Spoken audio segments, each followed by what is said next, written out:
Hello, I'm going to do the Get to Know the Writer tag, which I saw on Steve Donahue, who saw it on JC Carpenter's channel, who got the prompts from Aaron Kinsella, who got it from KB Cypher on Tumblr, which is as far back as I track things. But I figured I would do these questions because I'm going to do NaNoWriMo, and while I don't consider myself an author, I'm sort of a writer. I write things down on paper. I type things down into this phone here and make up stories every once in a while as a dabbler. I'm definitely a hobbyist. And I just thought I'd do this tag either to really depress myself or to just kind of key in myself a little bit. Yeah, so here's the tag questions. Number one, at what time of day do you usually write? I usually try and write the main bit of writing that I try and do when I am writing, because there's periods where I'm just not writing, is first thing in the morning. Which, yes, I'm not a morning person, but I find that writing in the morning means I get the writing done, and actually it encourages me to actually get more writing done later in the day if I get that initial writing done in the morning. And if I only get the writing done in the morning, well, then I can go through the rest of the day secure in the knowledge that I've gotten my writing done for the day. Because I think when I am writing, I try and write every day to just get that rhythm going. And if I get a story started in my head, I have to follow it along. If I take big long gaps in between, I lose the thread of the story. As much as it's going to live on the page, a little bit of it has to live. That living part of it has to be in my head. So yeah, I write every day when I'm writing, and I write first thing in the morning at least. Number two, do you outline your work or just wing it? I had a spate there where I was winging it a lot. As I've gone along, I found I really need some kind of a structure. I'm still struggling on how much outlining I do and how much space I leave for just sort of kind of what comes into my mind. I think I'm always going to leave a little bit of breathing room in there, so that on the day when I'm actually writing, I'm still making things up then. But I try and do it within the kind of a knowledge of an overall structure, maybe of like, oh, I'm trying to write to this end point. So yeah, if I come up with a story, I try and come up with a beginning, middle, and end. So I generally have an idea of a kind of an arc of what my story is going to be. I think that focuses me, and to whatever degree, that's how I can get through a story. Number three, what authors do you admire the most? I don't know. I'm reading Alan Mendelsohn, The Boy from Mars at the moment, by Daniel Pinkwater, and he was probably a early author that I really admired the most. Also, like someone like Gordon Corman, very much kind of writing humorous, kind of very light, kind of very workman-like stories. I also do like, I love someone like Proust.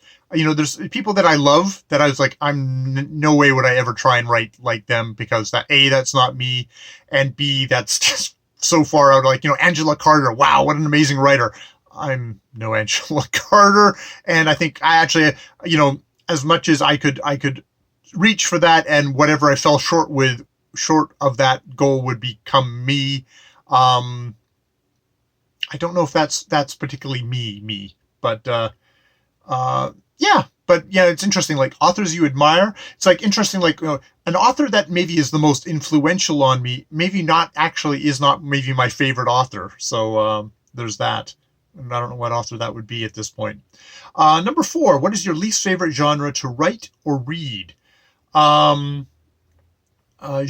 So if we're going genre, I guess, you could go fiction, nonfiction. I like reading nonfiction, so I guess that's out. I don't know, maybe romance, but even some romance I like. To write, I write mostly. Let's focus on writing, since this is a writer tag. I don't really write much in the way of nonfiction, just because at one point I took training to be a journalist, and I quickly realized that I'm not a detail person, or that I was so worried about the details that it crippled me from being actually an efficient journalist. I think a journalist has to be like really quick at getting their facts and details right, and to be able to get it out on the page, and maybe not, and worry about getting everything right, but trying to, like, you have to have that facility to get it right quickly. So I'll say nonfiction at this point, because I gave up that because I don't have that facility to get it to the proper right level of rightness, I think. Even though a lot of times on this channel I spew a lot of nonfiction facts when I'm researching books that I'm reading, so that's kind of hilarious that way. Number 5, what do you want to write?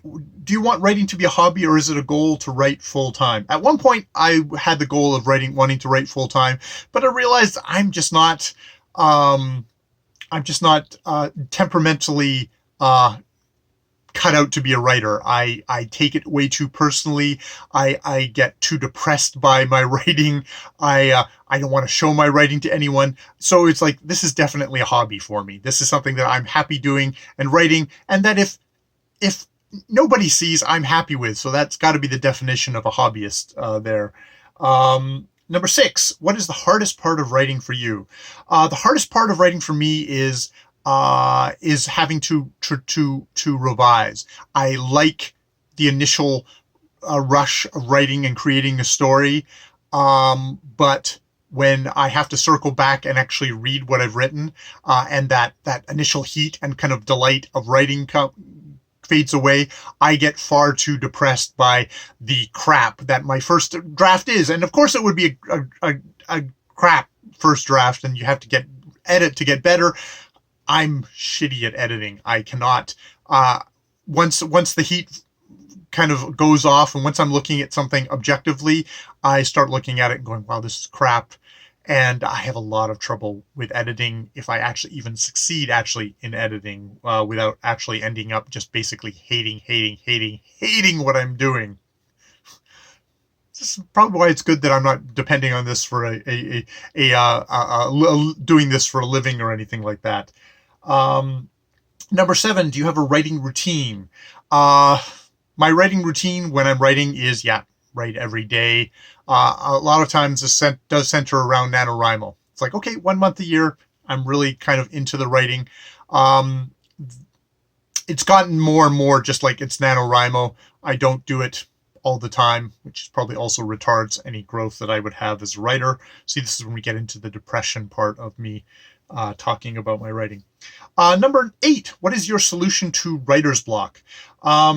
My solution to writer's block is you got to get behind the mule in the morning and plow. Whether I feel like, especially the great thing with like NaNoWriMo is like, you just write every day. It's like, you feel like shit at the beginning of the day and you don't feel creative, open up the thing and start typing. Just start typing. And it's funny is the more you just do that, and it's just more of it's a pattern, I find I can just write whenever. I've taken, hopefully I will, by the end of this month of October, I will have come up with a full idea. So I'll have a little bit of okay, well, I can write this scene. And even if I write that scene crappy that day, well, hey, I wrote it. And I find that just the act of doing that usually kind of loosens me up enough that I can write through. Now writer's block is not a problem. It's editor's block that I have the trouble with. Number 9, how long have you had a writing blog? 0, because I don't have a writing blog or vlog or anything like that.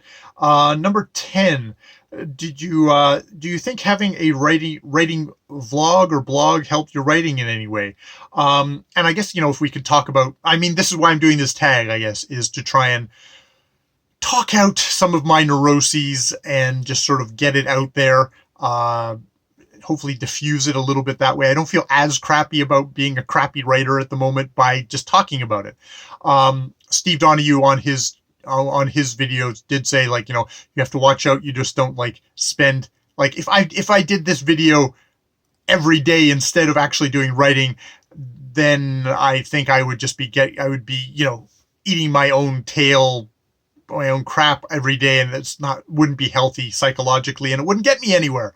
But I'm hoping that doing little things like this, just talking out my crap, is helpful. And you know, that's basically what I have. Hopefully this was helpful for myself. Hopefully this is maybe helpful for anyone who stumbles upon it long and long in the future or whatever. So yeah. So I don't know if you are going to do NaNoWriMo. Maybe this is a tag you want to do, even if you don't consider yourself an author. I certainly don't, but just as someone who's going to write, and you know, maybe this will help you address a few of your issues as you go along, or maybe give other people kind of an inspiration for what they could do for something like NaNoWriMo if you're a hobbyist like me, or just someone who's wanting to do this full time. And more power to you. You know, I think a part of the reason why I love doing NaNoWriMo is because I'm such a big reader. I love books, are such a big part of my life, and to attempt and just fail writing helps me more appreciate all the people who can even produce a shitty book that I give 1 star to. It's like, hey, I still props to you as an author for creating this shitty book that I hate so much.